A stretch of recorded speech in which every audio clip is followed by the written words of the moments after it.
but really the nexus of our current problems began right after September 11th, when defensive bioweapons research was merged with basically a public-private partnership, and Dr. Fauci went from being in charge of just the National Institute of Infectious Diseases to also being in control of the military aspects of this research. And ever since then, that basically injected a profit motive into what had previously been solely the domain of the military experts. And the engine that ran that profit machine was quote unquote vaccine. So not only was there treatment for this coronavirus, but most people getting it, we're not going to get sick from it. They're running around society. So you're working age, or you're UPS or Amazon delivery guy, you're probably in your 20s and 30s and whatnot. You're running around. You're not going to get sick anyway.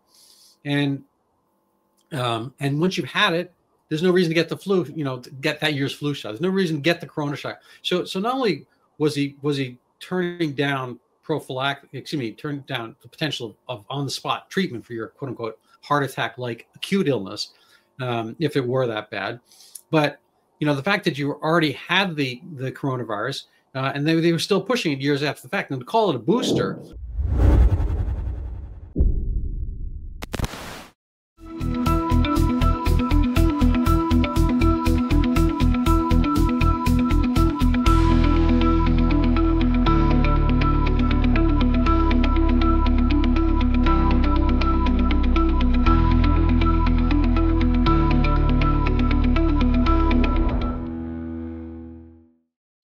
I'm with Charles Rixey today. This is Dr. Randy Bach, and he is a former WMD specialist in the military, and has really done quite a deep dive on the origins of COVID.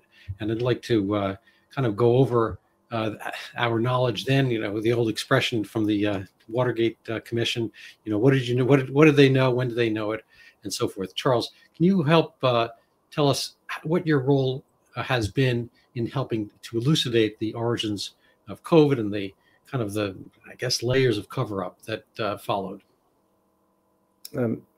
Yes. So I spent 5 years, the last 5 years, working with a group called Drastic, which is an international group of scientists and researchers who are looking into the origin of the pandemic. And in more recent times, my focus has shifted from the origin of the pandemic to the response to the pandemic, because those two things are inextricably linked. And so basically the entire time, Fauci has been a big focus of mine. And the thing I'm most well known for is working with a whistleblower to leak the diffuse proposal, which was basically a recipe book submitted by a NGO named EcoHealth Alliance to DARPA to create a virus that looks exactly like SARS-CoV-2. But in addition to that, I was the first person to discover that Fauci was directly linked to scientific censorship. And then I spent a lot of time quantifying that censorship. And then ever since, I've continued. That was about 3.5 years ago. And ever since, I've continued to work with multiple congressional committees, as well as co-authoring preprints and being in documentaries and things like that.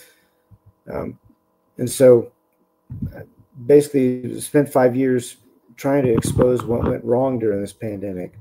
And at this current time, I'm focused on trying to fix all those problems so that way they don't happen again in the future. So if you had to find, kind of the keystone linchpin, the root cause of some of these root causes, where would you go? Where do you think is there a focus? Is there a kind of something that can be excised like a tumor or whatever or is it kind of a systemic illness? Well, it's definitely systemic. I mean, part of the problem is that Dr. Fauci really, this problem goes back many, many decades. I would say back to the end of the bioweapons research that took place, and our offensive bioweapons capability that the United States and other countries had up until the Biological Weapons Convention was ratified and signed in 1975. But really, the nexus of our current problems began right after September 11th, when defensive bioweapons research was merged with basically a public-private partnership. And Dr. Fauci went from being in charge of just the National Institute of Infectious Diseases to also being in control of the military aspects of this research. And ever since then, that basically injected a profit motive into what had previously been solely the domain of military experts. And the engine that ran that profit machine was quote unquote vaccine research. And so most of the research that's happened, this debate over gain of function research, has all been tied to and justified by the development of vaccines in response to threats that get identified, mostly because they were potential bioweapons threats. And so that is the problem. And the government's solution that they came up with after 9/11 was something called an entire carve out of Health and Human Services Department called the Assistant Secretary for Preparedness and Response. And that person and that office, working with Dr. Fauci, really set the research tone, the research direction, both for existing stockpiles of how we would respond, and also the future directions and focus of research, whether that be pandemic influenza or, for our purposes, coronavirus research. And so everything really flowed out of that process beginning in 2002 and continuing on to the present day.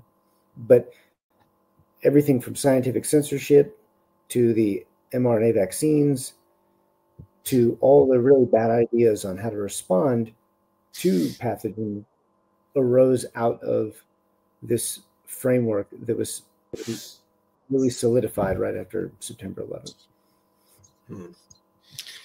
Yeah, I've been following this. I interviewed Dr. Robert Malone, and he was hugely informative on this. And then he came to visit me when I was in Washington a couple of weeks ago. And then he came back from my radio show. So I took a lot of his thoughts and poured it into an article that should be up next, probably by the time this is produced, on Brownstone, about HHS and BARDA and ASPR, which got actually renamed, I think, I'm not sure exactly when, I know, to the Agency for Strategic Preparedness and Response. So they kept the acronym ASPR. And then BARDA is a subset. And there's all kind of like, if this were a switchboard, it'd be all kind of cross links to kind of command and control. You're ex-military. Maybe you could tell us a little bit about kind of how DHS is sprinkled into the current way that BARDA, which is a subset of ASPR, is kind of cross-controlled, and whether this format of duplicative agencies, having some biodefense agencies within the Department of Defense or Defense, and then some within HHS, kind of like civilian and military duplication, which, mind you, has been very lucrative for Dr. Fauci himself. It doubled his salary practically at the, after 2001, around 2005 and 6, when he kind of created a kind of a shadow or duplicative aspect of biodefense. But what goes on as far as actual fast threat response when there's such complication and cross purposes and potential bureaucratic dithering going on behind the scenes? Well, oh man, so DoD has contained the experts on what these threats are, but part of the problem is that DoD also, because they're the experts, they were also the scientists for a long time who was doing this research. You can call it gain of function, etc. And so one of the problems is that DoD's responsibility is to protect the American people, and they do that without a profit motive. And so for a long time, their focus was simply, once they stopped doing offensive biological weapons production and they focused on defensive stuff, their goal was to identify threats and then to mitigate those threats. And the biggest shift that I've seen is that once Fauci took control, once you injected the profit motive into this, then they started to branch off into areas of research that I would consider unnecessary. Now, so one example of this would be Dr. Fauci has had a fixation for about 10 years on creating vaccines that are what he calls pan-influenza or pan-coronavirus vaccines. The military's goal is always to mitigate the spread of an illness and create prophylaxis to protect the troops. But when I used to teach about, okay, what would the military do if encountering an emerging pandemic? Well, it was doctrine. You can go back and read military publications, the ones that are unclassified anyway, and they will tell you that the main focus to make sure that you protect a population is early treatment. Now, why would early treatment be so important?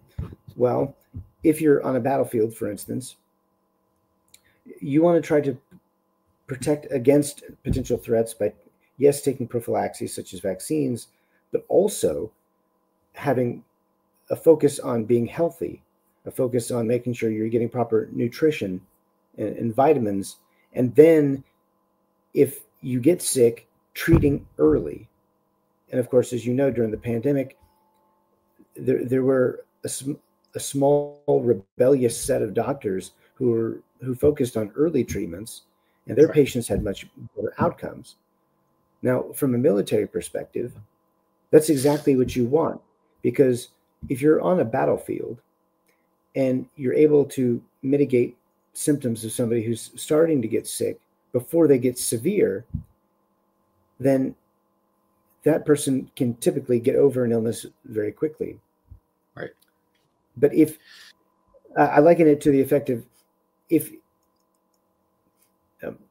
so the effort required to kind of protect that person and prevent them from getting super sick in the first place, having fewer comorbidities, having proper nutrition, and potential prophylaxis, whether they be, for instance, like anti-malarial pills, etc. If you do all those things, then they don't become a severe case. Because once they become a severe case, then the amount of logistics required to treat just that one person exponentially increases. And if you translate that to the civilian world, that's exactly what we should have done.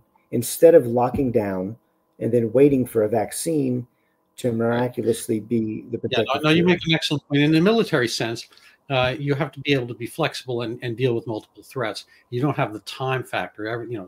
Things are happening in real time, and treatment.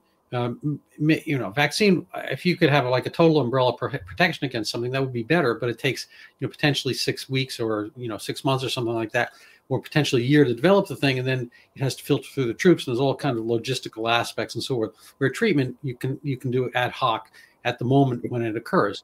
And there's always been the sense that treatment is something. I mean, first of all, they're not inimical. They're not enemies of each other. Treatment and prophylaxis. If you can have prophylaxis, that's great. Otherwise, there's treatment. I'm not a pro-abortion kind of person, but there's two different aspects to it. If you're pregnant at a given moment, or you could prevent pregnancy, you can treat the pregnancy, one way or another. That's your goal. But they're not necessarily. If a woman does not want to be pregnant, those are not inimical concepts. Now, again, I think there's morality issues and so forth. We're not going to get into the abortion debate here. That's not my purpose. But there's multiple ways of looking at a problem, obviously. And so we'd like to prevent heart attacks. Maybe heart attacks would be a better example. It'd be great to prevent heart attacks, and maybe there's some regimen you should do with diet and weight loss, whatever. But if you happen to have one, you don't say to the guy, well, we're going to put you on a prophylaxis treatment to prevent your next heart attack. You have to treat the one that's there. And so treatment and prophylaxis have never been at war with each other until recently. And Dr. Fauci came to prominence during HIV in the 80s, and he didn't have his kind of elevated status and whatnot. But he wanted a vaccine for that right off the bat, and their emphasis was not on treatment. Well, check my watch. I think it's 40 years later or more, and there's no vaccine for HIV. And if people had been waiting for an HIV vaccine, they'd be waiting still. Exactly. And so this is kind of a silly conflation, and I think the profit aspect is something that is perhaps overlooked. I've done a lot of writing on this topic in the last few years. Similar to you, this kind of became a focus because it became the focus of the whole world. I didn't ask for this, but it came thrust upon us, and you have to kind of take the mantle up, as it were. And I was one of those lockdown resistance doctors. I was a member of PANDA, which is Pandata, COVID-19 kind of response organization and whatnot. And, we did a lot of writing and talking, whatever. But at the end of the day, I think there's kind of this agglomeration or a union between those who, who are on the profit side. Now, HHS is not a profit machine per se, but behind the scenes, there's a lot of nudging and movement towards profitability for the individual scientists and administrators within HHS, because there's money to be gained by patents if you produce stuff within HHS, and all well and good to a point, but it becomes kind of a circulatory regulatory capture aspect.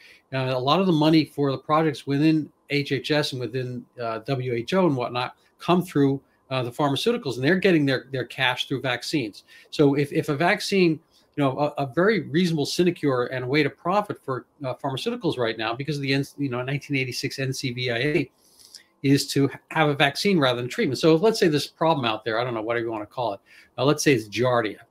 And so that's a protozoan, makes you very sick, blah, blah, blah, diarrhea, and so forth. Now, let's say there's a cure for it. There's Flagyl. You can take Flagyl. Well, now let's say somebody comes along with a vaccine for it.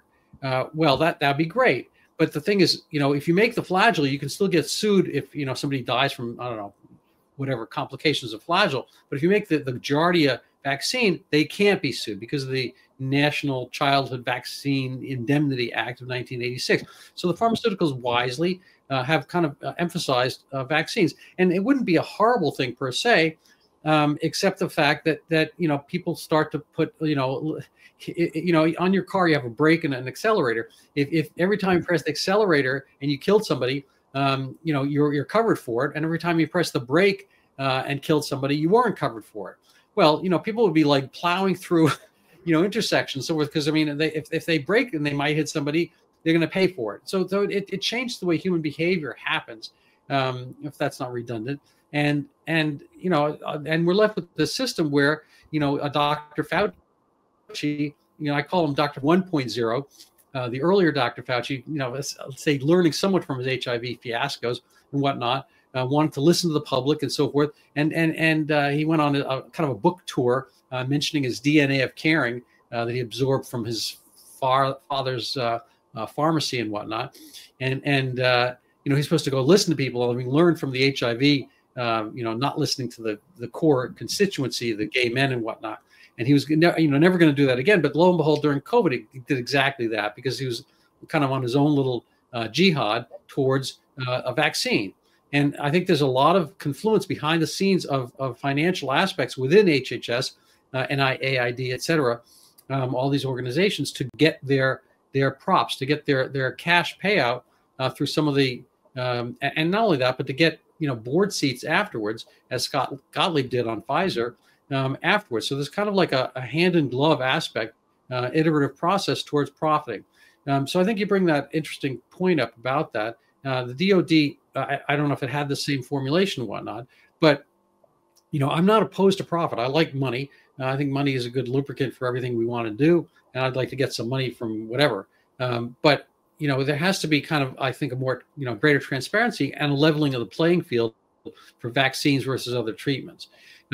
So if you had a magic wand and you could run any of these agencies, and you could pick whichever one you want, BARDA, ASPR, whatnot, what would you do to kind of fix the systemic issues you're mentioning? Well, the first thing, there's so many issues. It's hard to know where to begin. But if I was going to start, I would say that we have to make the patient and the problem our focus, instead of trying to silo or to funnel all of our strategies in towards a single, in this case, prophylactic. So the justification for the gain of function pause, the loophole that they made was specifically for vaccines. And if you'll notice, in the time since,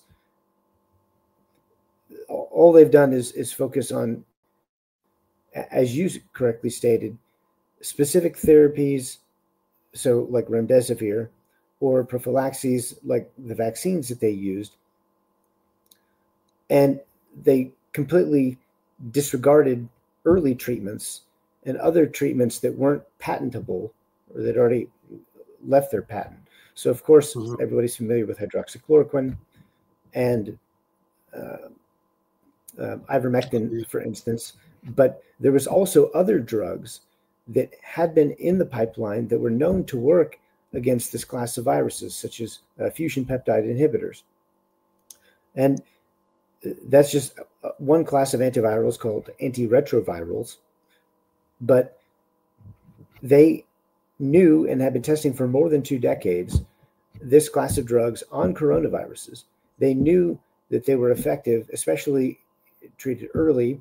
They were easier in some cases to administer than remdesivir. They were cheaper in many cases than remdesivir. And so they could be used as early treatment. But for a variety of different reasons, one being that remdesivir was much more expensive and this, therefore much more profitable, and they held the patents for it. They never funded fusion peptide inhibitors. This is something that China did to a great degree. And even for one example, in May of 2022, the NIH gave out $577 million to 9 different institutions to specifically focus on antivirals for SARS-like coronaviruses, and $0 of that went to antiretrovirals, which they already knew had worked in dozens of peer-reviewed papers. There had already been 6 at that time discovered that were working against the early stage replication of SARS-CoV-2, and they refused to fund it. Why? Because they didn't hold the patents for it, amongst other reasons. So that's just one example of where, once again, the military knew to focus on early treatment. A bunch of doctors in private practice, like Brian Tyson, I interacted with him very early on, and I was giving him great kudos for the fact that just like himself or lesser known, a guy I just met last week, Dr. Philip Triantos in Alabama, all these different people were treating thousands of patients using early treatments that were known and had been working, but they were attacked. Meryl Nass, she lost her medical license. Many other doctors had the same thing for going after treatments that worked. And so the biggest fix for that is to have people in place in the appropriate positions, such as having Dr. Bhattacharya at NIH or RFK Jr. at HNHS, to really set the tone and the direction of research going forward, and also to set the tone. And so instead of going towards certain pharma interest in patented things, focusing on the real science and allowing a broader range of treatments. So all of these things were known in the military world. I used to teach on these principles, but because Dr. Fauci had so many interests and so many different agendas, he intentionally moved away from those things and into less tested things, such as vaccines with partial epitope coverage. When you only use part of a virus in a vaccine, you're basically guaranteeing that there's going to be evolution, and thus that vaccine is going to have much less efficacy and for a shorter period of time, because you're going to drive the evolution of the virus in some other direction. So right. Well, I think things were known beforehand, and they didn't take those lessons. And in fact, not only did they not take those lessons that they knew, they suppressed that information so that way the public would not know that they already knew this to begin with. And now they're pretending like, oh, this is magic, and we just found out that natural immunity is a thing. Yeah, no, it's a craziness. When the answers shut up, usually the person's not on strong philosophical or knowledge grounds. All through the early parts of the pandemic, such as it was. Mind you, I think it was.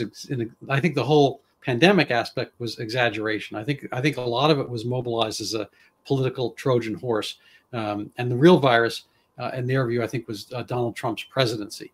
That's correct.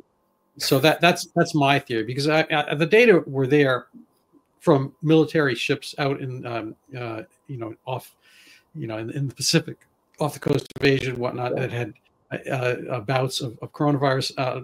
The young, youngish crew members and officers and whatnot uniformly didn't really exhibit any illness. There's the clear, perfect, what would have been a $100 billion cost to get an experiment like the Diamond Princess, kind of epiphany, laid in everyone's lap, out of the blue, and it was right there for everyone to see. It docked in Hong Kong on January 25th of 2020 and contracted the Wuhan flu over the succeeding few weeks. And amongst the 3,711 unfortunates on this ship, there were, at the time that Fauci kind of organized with others, Birx and whatnot, to present this as a maybe a bioweapon, massive threat from China and whatnot, and convinced Donald Trump in March, kind of around the Ides of March, to go from his rather cavalier, blasé, our gung-ho attitude, we're going to kind of plow through this like any flu and whatnot. He locked the country down. I think they knew all this stuff, but by the time of March came around, there were 0 deaths from the Diamond Princess. Ultimately, by June, there were 10, but I don't think they're related to coronavirus, frankly, because the median age of death was in the 80s and people died. And amongst that number of oldsters predominantly on the boat, but amongst the young people on the boat, kids never even knew they had it. The crew members pretty much never knew they had it, and only people in the 40s and 50s had some illness. It was very clearly stratified, and a good Dr. Fauci would have said and noticed that. I always, I have my Dr. Fauci imitation, which I'll trot out very briefly. But in 2005, I think it was, he was on a show, a talk show, and somebody called in and said, basically after she had gotten that year's influenza, should she get the flu shot? And he's like, well, there's no real reason for you to get the flu shot after you've had the illness, because the illness gives you complete immunity. You've seen every aspect of the virus. And the flu shot is just one little piece. So it's too late. And it's not as good anyway. Anyway, he said something like that. That's not verbatim. But you can find it's on C-SPAN now. And okay, good advice. So not only was there treatment for this coronavirus, but most people getting it, we're not going to get sick from it. They're running around society. So you're working age or UPS or Amazon delivery guy, you're probably in your 20s and 30s and whatnot. You're running around. You're not going to get sick anyway. And once you've had it, there's no reason to get the flu, to get that year's flu shot. There's no reason to get the corona shot. So not only was he turning down turning down the potential of on-the-spot treatment for your quote-unquote heart attack-like acute illness, if it were that bad, but the fact that you already had the coronavirus, and they were still pushing it years after the fact, and to call it a booster, I think is its own subset of kind of medical malpractice and worse. I think it's criminal malpractice, or criminal, that's redundant, but a criminality to keep pushing this after the fact. We don't do this with flu shots. We have some years flu. Now there's some aspects of that eternal. There's some bits of the flu vaccine that are the same year after year, but every year there's a special, mix into that cocktail that's for this year's flu. And if it's from a flu 3 years ago, we don't give that. That's expired. I've given out thousands of shots over my medical career, and I've taken lots of flu shots myself. The question of whether I should still take them is up in the air, but I'm not getting younger. But I think there's some reason to take vaccines for the flu and whatnot as you get older. But for the general populace, especially those youngsters and college kids who'd already had the illness, to keep foisting, in this kind of, thing after the fact is idiotic. And it causes, only downside, no positive benefit. And whether it's pushing the virus to, mutation, it's going to do that anyway. And, a population virus mix are always going to do that.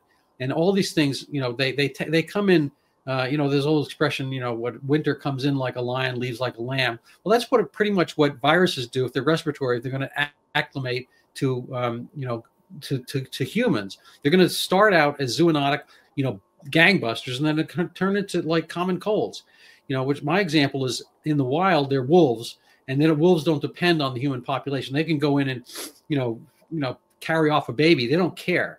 Your schnauzers and your cockadoos and your poodles and whatnot, they're not going to do that because they depend on the human population for sustenance.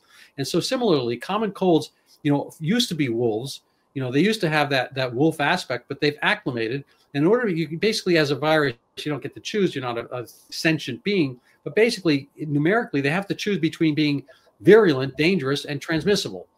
And so if you're Ebola and you're super powerful, you kill enough people that you cause kind of a crater effect, and everyone steps away, and you don't get transmissibility. So in order to be transmissible, you have to be kind of relatively stealth and not kill people right off. I mean, there is the aspect of changing the latency. That's what a lot of the gain of function is doing, to change the latency aspect, so you could be in the stealth mode and then still kill people because you're transmissible, because you don't know it long enough. But I think there's kind of a biological equation of how viruses work. They're not going to be able to do that very effectively.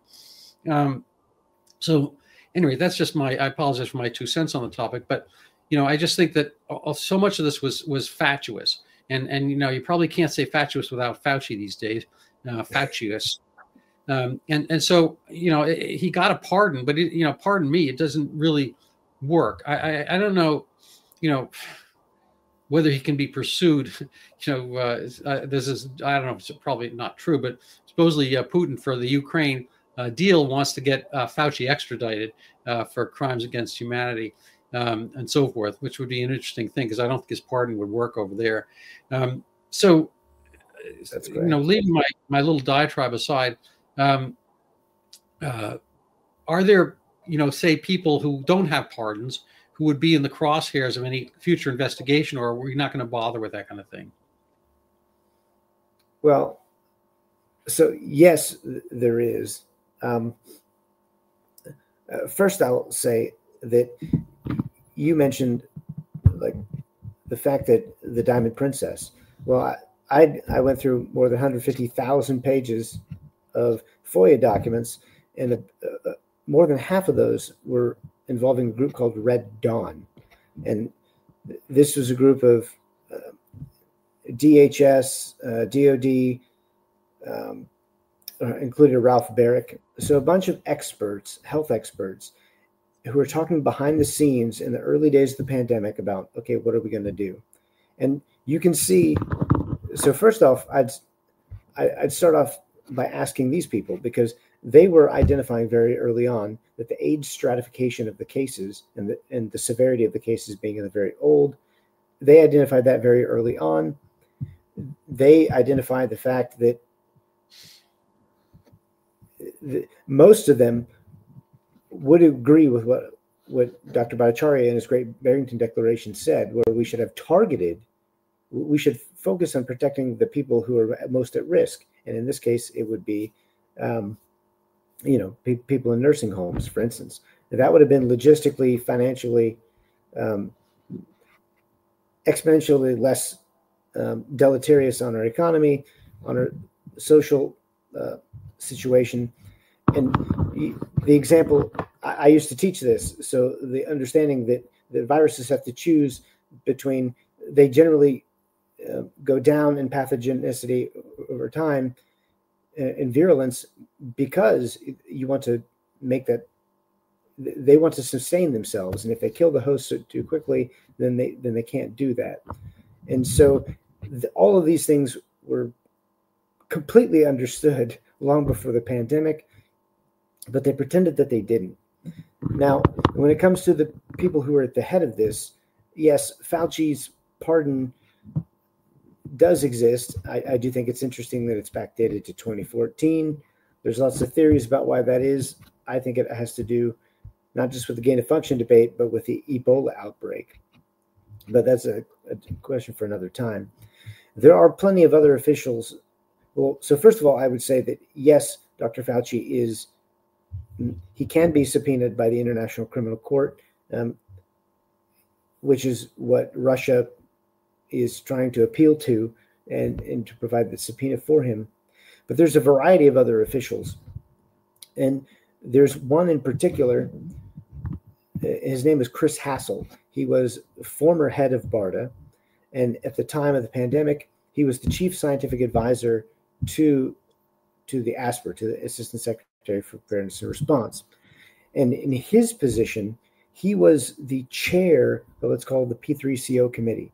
So he was the chair of the group that was supposed to review all these potential gain of function experiments and determine whether or not they had validity. Now, the recommendations of that panel were completely voluntary, and Dr. Fauci had set it up that way.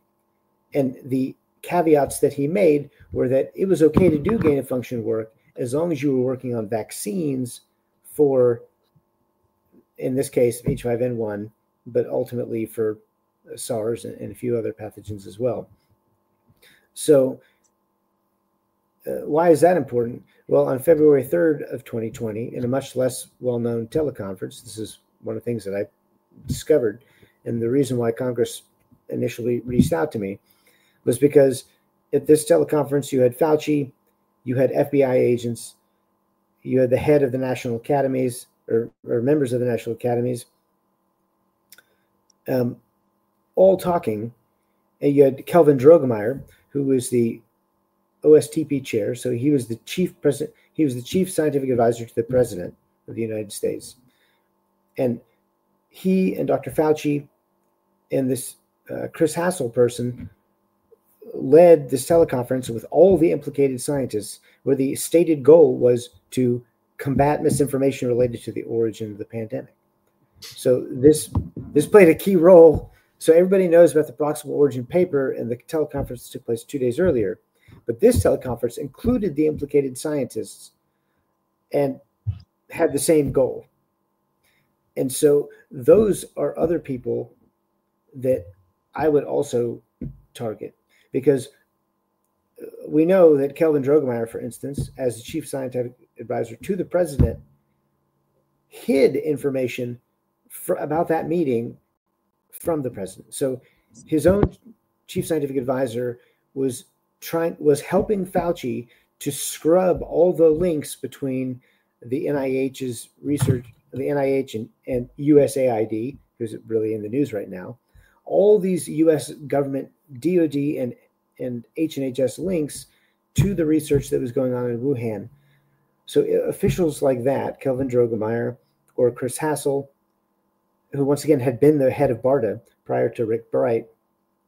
So all of these individuals who haven't been pardoned were directly involved. They had not only financial ties worth $1 billion to all these different things or more, but they were literally taking actions during the early days of the pandemic, not to protect the public, which they had literally sworn an oath to protect, but to protect themselves and their self-interest. So Fauci may have a pardon, but once again, in the criminal court, I don't think that is irrelevant, because presidential pardons don't apply to the International Criminal Court. And second, everybody else that he was working with is also knee-deep in this, and there's mounds of evidence to go after them. And so that's where I would start. No, I like that. I like the sound of it. Yeah, I mean, there's so much. I know I just threw a lot of information at you there. No, I got it. I got it. Food for thought there. So let's kind of segue a little bit to the Lancet and to Christian Drosten and the kind of switching around that Dr. Fauci did of the Origins paper, and let's say move outside of the federal arm of this science apparatus and misinformation, quote unquote misinformation clamping. There were I think his name Christian Andersen. I yes. might recall the name correctly. I always think of Hans Christian Andersen. That's how I remember it. And then there's Hans Christian Andersen Drosten. There's Christian Drosten in Germany, who's kind of their Fauci. And correct. There were instances here where our Dr. Fauci, who's called Dr. Fauci, by the way, had the authors of that kind of Origins paper retract and recant what they were saying. And at the same time, I guess in Europe, Christian Drosten was doing something with the Lancet paper. Maybe you can kind of parse that out a little bit for me, the players and whatnot, because I wasn't kind of inside baseball at that time. What are your thoughts about that? And what does that say to scientists if they can somehow be arm twisted into changing, quote unquote, the science? I mean, the science sounds unsettled. Well, so first I'll say that friends of mine, we all refer to Christian Andersen as Hans Christian Andersen, because that's exactly what he was doing, was spinning fairy tales. Yeah, I hadn't thought of that, but yeah, it's funny. So there were 5 authors of this proximal origin paper. 4 of those 5 authors had been for the last 2 decades writing other origin papers. So people don't know this. I compiled them all together, but I think we talked about this briefly before, where 4 out of the 5 authors of that paper had previously authored literal origin papers, so that with the same concept of framing the debate around where a pathogen came from.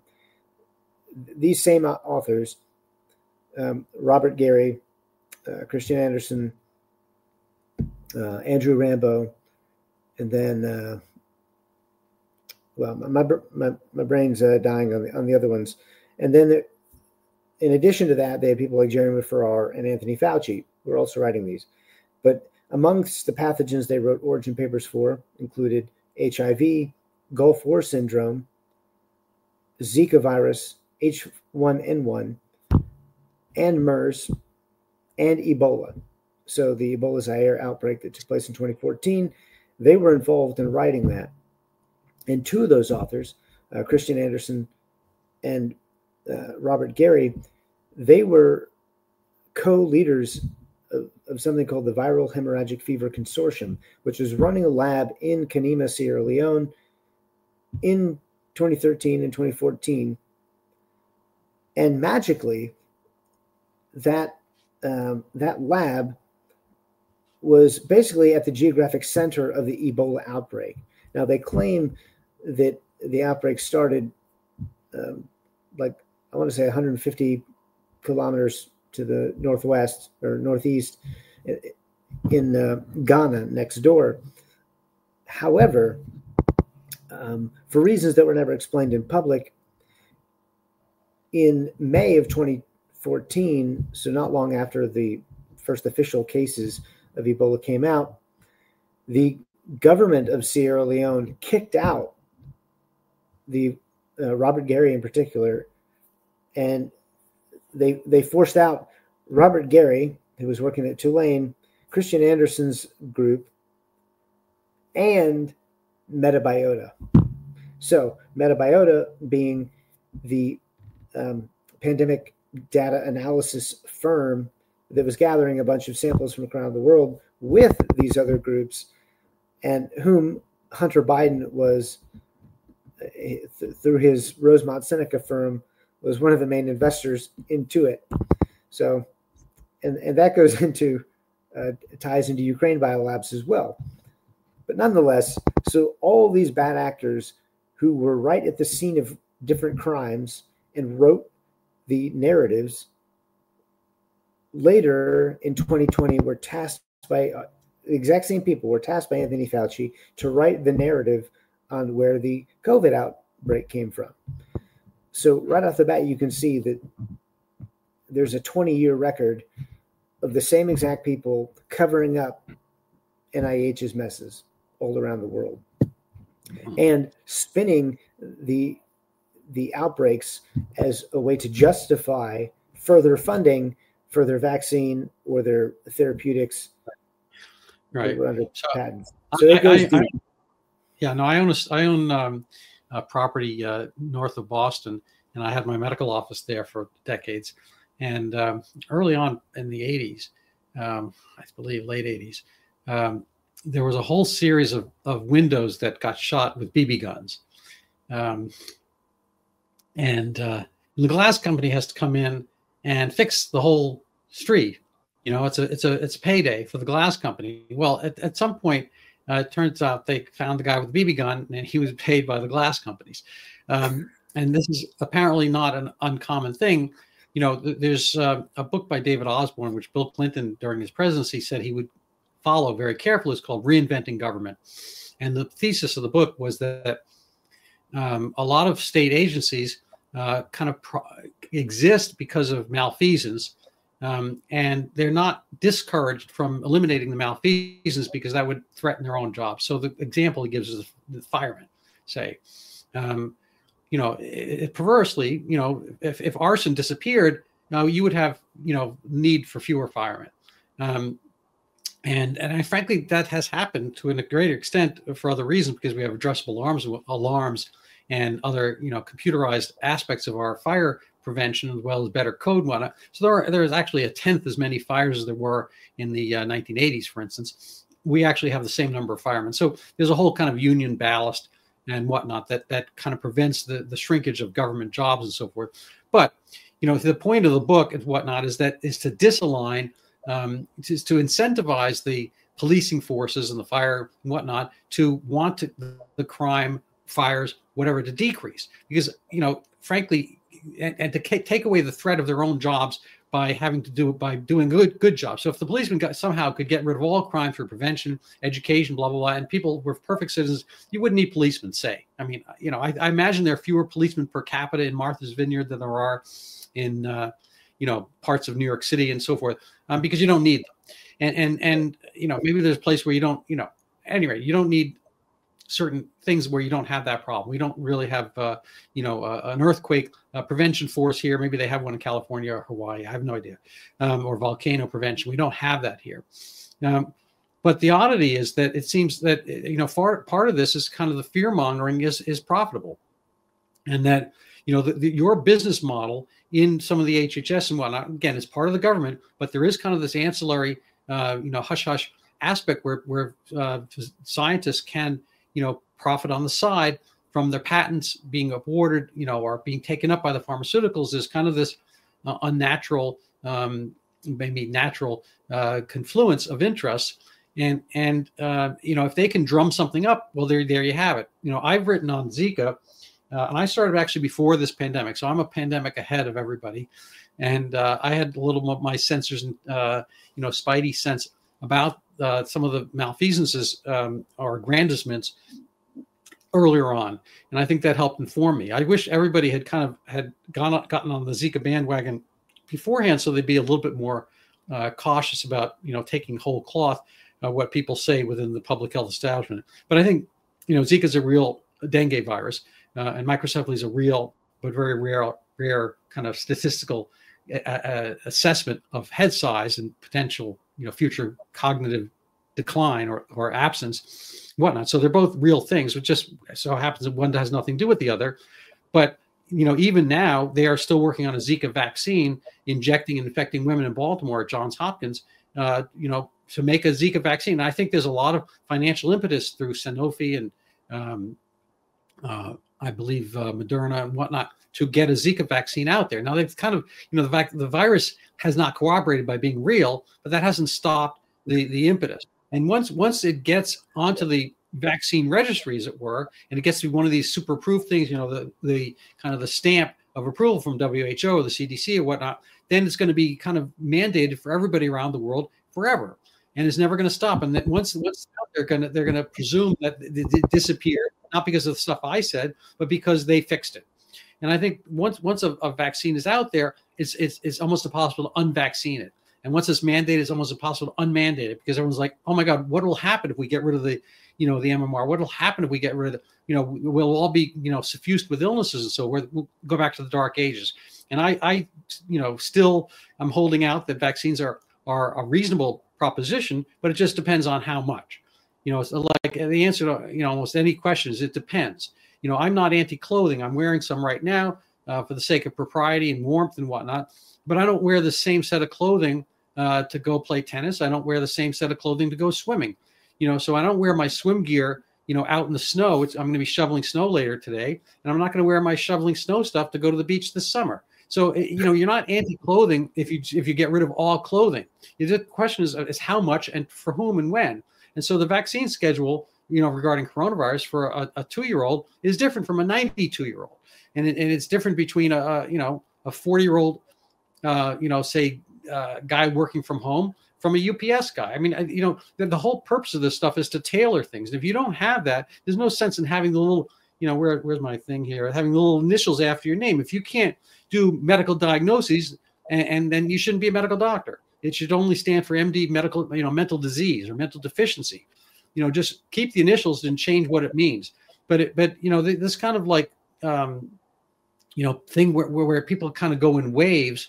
I just bring up this one last point, kind of the absurdity of the whole thing. I apologize for monopolizing here, but when big important people in DC got sick with the various phases or waves of the VOCs, the variants of concern of coronavirus, they got the monoclonal antibody for that one.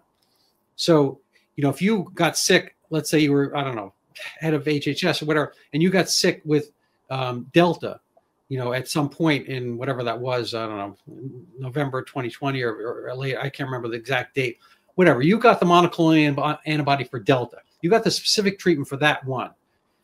But at the same time, they were still trotting out the vaccine for everybody else, which was the antecedent, 3 or 4 Greek letters before, SARS-CoV-2, classic Coke version. Well, I suppose SARS was classic Coke, but whatever. That you're getting the monoclonal antibodies produced by yourself through the vaccine, through this mRNA formulation or the J&J, whatever, for the mapping, the blueprint for the SARS-CoV-2 per se, not the Delta, Beta, Gamma, whatever versions, Kappa, Lambda, and so forth, or Omicron. You're getting the one for the previous version. So if you were a bigwig, you get monoclonal antibody. So the concept of, you basically you were getting, that particular color of paint for that particular room, whereas everybody else is getting white paint. It's just absurd the way that was kind of formulated, and it was basically a kind of a contradiction in terms to think that you could be treating monoclonal antibodies for the specific illness correctly, if that's what you wanted to do, while at the same time you're trotting this previous anachronistic version out as a quote unquote booster. That's medical malpractice, my view. It's plain and simple, but it's just me. Well, and that's why there were two reasons why the diffuse proposal that we leaked was rejected by DARPA in 2018. The first is well known, and it was because it was obvious gain of function work. The second is because it was the spike nanoparticle delivery combo that they came up with for this bat vaccine was guaranteed to fail, because even if the technology worked, and DARPA knew that it didn't, and so DARPA in 2015 and 2016 had stopped funding mRNA technology altogether, because they knew that it was not a viable delivery system, that it could cause more harm than good. And so they rejected it in March of 2018, at least in this particular proposal, because they had already known multiple years earlier that the entire platform was flawed, and until those flaws got corrected, it couldn't work. But in particular, they knew that the other reason it was rejected is because it was partial epitope coverage. And so the utility of vaccinating somebody, even if the vaccine was going to work, the utility of vaccinating somebody in the fall of 2021 with the Wuhan variant, the Wuhan spike, as you pointed out, which was extinct by that time. This was during the Delta wave. It was, at best, it may have had a minor good, but then you had to weigh that against all the negative benefits or the negative effects it would cause from the delivery system itself, and from the fact that it was going to drive evolution. And we saw, after the fact, we saw the data that, in fact, all of those people who had been vaccinated were at least as susceptible, if not more susceptible, than the people that were never vaccinated at all. And so all that you really ended up with was a pandemic of damage caused by the vaccine. So even in the best case scenario, it wouldn't have worked because of the evolutionary pressures that you just mentioned. And once again, DARPA's best scientists knew this, and they told this to the Pentagon. I happen to know this for a fact, and they were overruled because Fauci had the ear of President Biden, and Biden could order the military to do it. And now, after the fact, we're going back and saying, well, that was an unlawful order, and Trump has decided to reinstate all those military personnel that were. Yeah, I think a lot of the I think a lot of the vaccine rules were a, Harry Potter has the divining hat, or whatever it is, sorting hat, or there's the divining rod or shibboleth. I don't know if you know those terms, but I think it was a fractionate.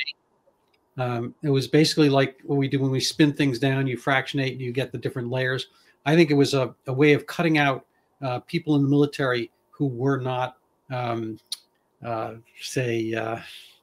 malleable, malleable, compliant types for the Democrat, quote unquote, Democrat process. I don't think it's genuine democracy. I think it was, consolidation, political consolidation of a, quasi F word, fascistic aspect. And so it's getting people in line who are willing to be molded by the current, rulers, and the woke philosophy, all that kind of stuff. You're buying into the whole thing. You're basically, the Catholic Church, this communion. You're kind of ingesting the body of Christ, as it were, and you're buying in. And I think it's a way of subsuming into your body, kind of the body of Biden, the body of work, the body of woke, that you are going to be going along with this, and that is your kind of providential moment. And I think it's a way of getting rid of people who think independently. And so, I understand the military, at a given moment, you don't want independent thinkers. You want people who are going to, listen to orders and whatnot. But on the other hand, in order to have those orders kind of formulate in a reasonable environment, you need debate and you need differing points of view. So I don't think it's a strong military that winds up just having, the people who are most compliant or willing to go with the political order. Again, I think there's a, reasonable back and forth on that potentially, but I think the idea was to get rid of, in a sense, people who are more on the conservative political side. And I think it became kind of a battering ram or kind of a bludgeon to blunt trauma anybody who doesn't kind of vote Democrat. Now, that's just my own little hypothesis. I don't know if that's true or not. Oh, I without going too into depth into that, I completely agree. I mean, I spent my career in the Marine Corps, and everything that's happened since I left in 2018, there's been extraordinary pressure from the political side to force a certain kind of compliance. I mean, as a Marine Corps leader, we still fostered a certain level of independent thinking and mental flexibility to be able to deal with unexpected events in an appropriate way and utilize your best judgment as a leader. You are given some leeway to be able to do that. And I think you're absolutely right that one of the things that they, in some areas, I do believe it was intentional, and some people were just following orders. But the truth is that the outcome of that was that there was a weeding out of some of the best qualities of leadership that make us flexible in combat. And in wartime, you have to be able to deal with unusual situations that come up. And so you need to have some of that independence. And they flushed it out. Yeah, no, I agree. And, kind of on the other extreme, when even today in my own religious congregation, I belong to two kind of tennis squash clubs and whatnot, and other groups, there's a, kind of political groups and this and that, when I'm out and about a fair amount, and when I see people today still with a mask on, and some, at my tennis club is also a swim, there's a swimming company within it, a pool, I guess. There are people working there, still wearing masks, young people, in their 20s, early 30s, whatnot. And it's like, those are people who are willing to go with the current thing. They're willing, not only that, but to do whole hog in the face of any other conflicting data. So their conformity, I suppose they're not conforming to the general populace, but they're conforming to kind of an outdated idea. So, if you are in a battle moment, and I haven't been, I got a draft lottery number for Vietnam back in the day, but I got a good one, and I did not serve. But if you were in a situation as an officer or whatnot, you have to be able to read the facts on the ground, and the facts on the ground were clearly obvious that at a certain point, 2021 and beyond, that this is kind of, you're beating a dead horse. You shouldn't be doing this kind of thing, vaccinating people, whatnot. And people go along with it. They are, kind of say more materialistic and figure out, I think it's important to, want to keep your job and whatnot. But, there are also times to have a battle that has to do with the heart and soul of the country. And, taking away,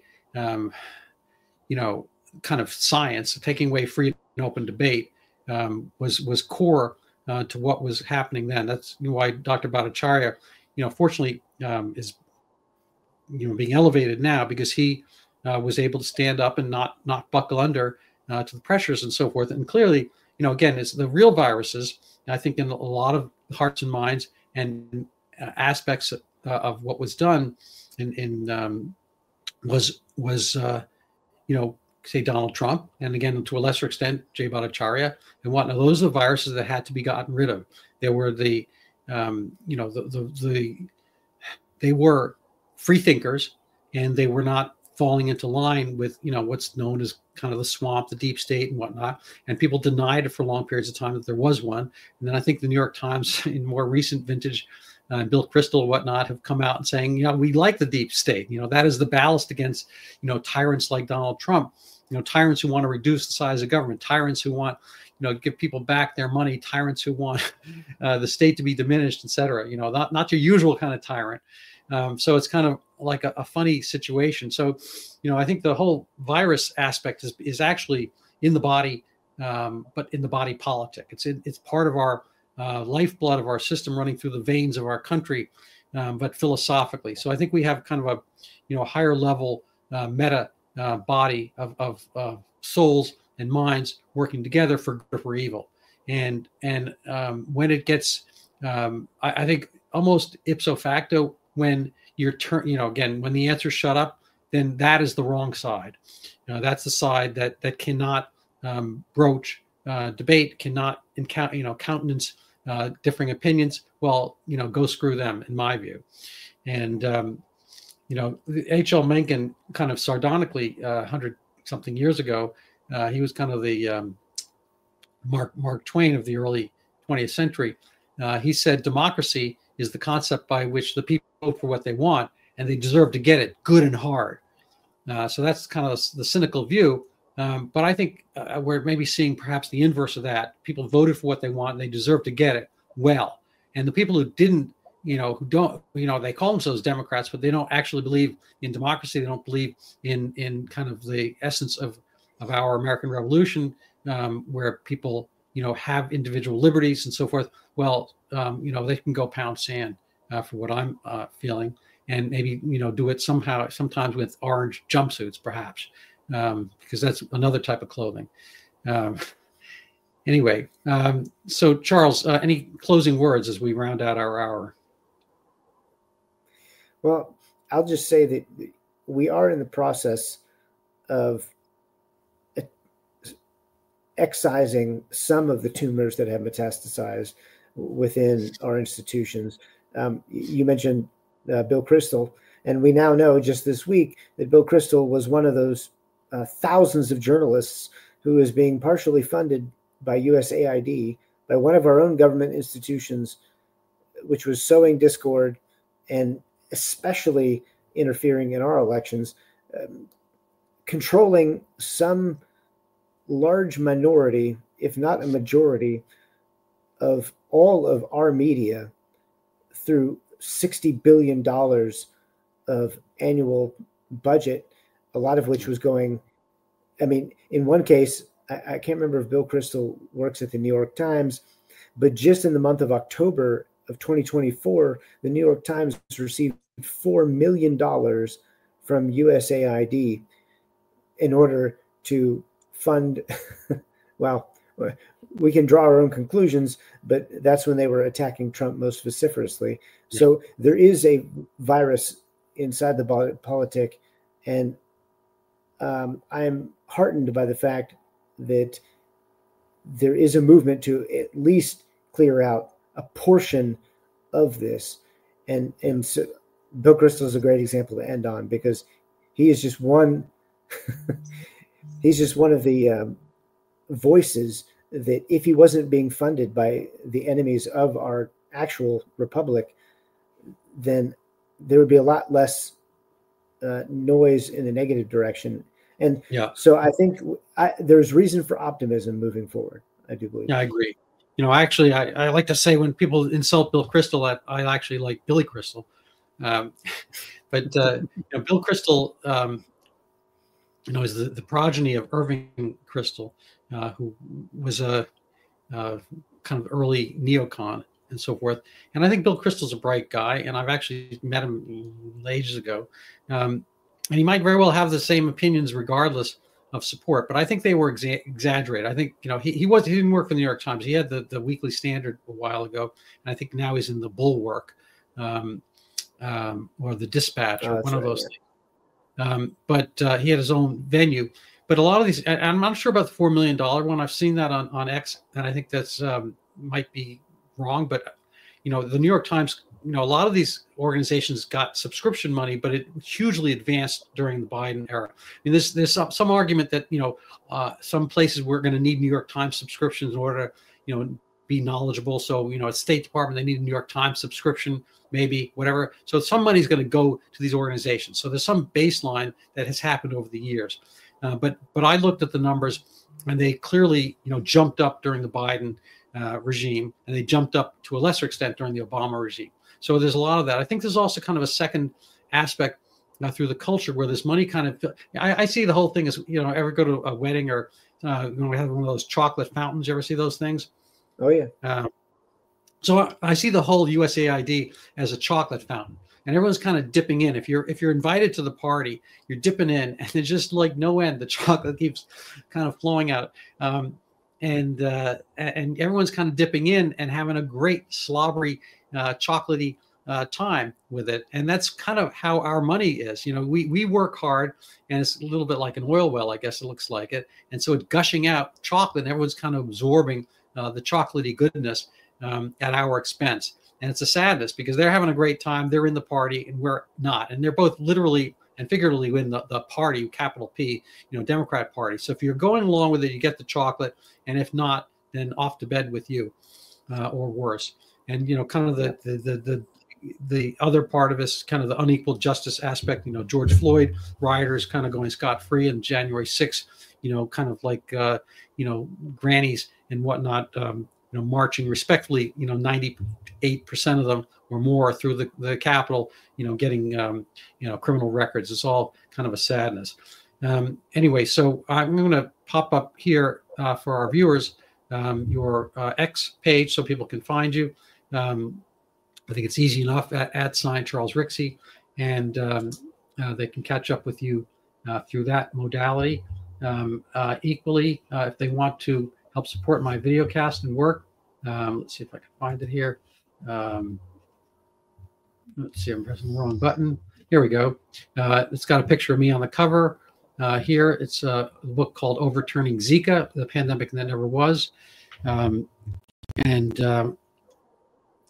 What's important about this is that, like I said, that if people had kind of paid attention to this earlier on, they might have had a lot of the same characters, frankly, and you can go buy it. And even better if you read it and learn from this. I mean, Zika is kind of an interesting thing because there's more time between us and Zika, a decade or whatever.